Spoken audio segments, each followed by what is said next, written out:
नमस्कार मित्रांनो, आज आलं बेणं कराय.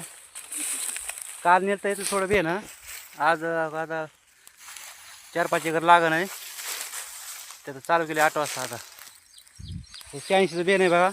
हवा असतं 86चं बेणं लय पुरवण्याचं आहे बघा. काल हवा एवढ्या ह्यात ही 1 गुंठा तुटला थोडं कमी 60 मळा नेलं त्या हवा इथनं. 1 गुंठा असन तिथनं हवा येतो. त्या आमचे भाऊ आहे तिथं बसले तिथवर. त्या 60 मळ्यात आहे का एकरच्या वर 6 एकर लागण झाली बघा. आणि 265 ऊस असला काय तेवढं लागण होत नाही एकरा 60 मळ्यात. पण 86चं बेणं काय होतं पुरवणी होतं. तर काही इकडेच तोडलं आम्ही. हो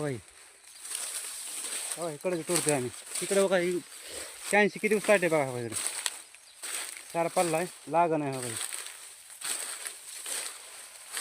काही 265 सारखं पेरत नाही एवढं मोठं, पण तरी बी चांगला आहे ऊस मस्त.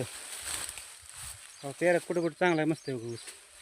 बियाण्याला लय भारी भाऊ. हो आमचं थोरलं भाऊ येतं. होय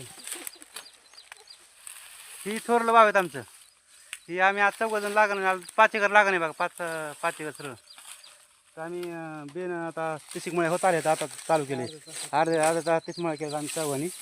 1 एकर बेणं लावून 4 तासात आपण बाजूला निघतो. बेणं करून ऊस लावून 4 तास 4 तास धरायचं लावून. 4 तासात नाही. काल आपल्याला दिवसभर गेलं का दुपारनं एकर बघा. रोजचं आम्ही 4 जण एकर करतोय. काल परवा दिवशी बेणं केलं तर काल थोडं जत्रा असल्यामुळे थोडं अर्धा एकर एकर लावलं. परवा दिवशी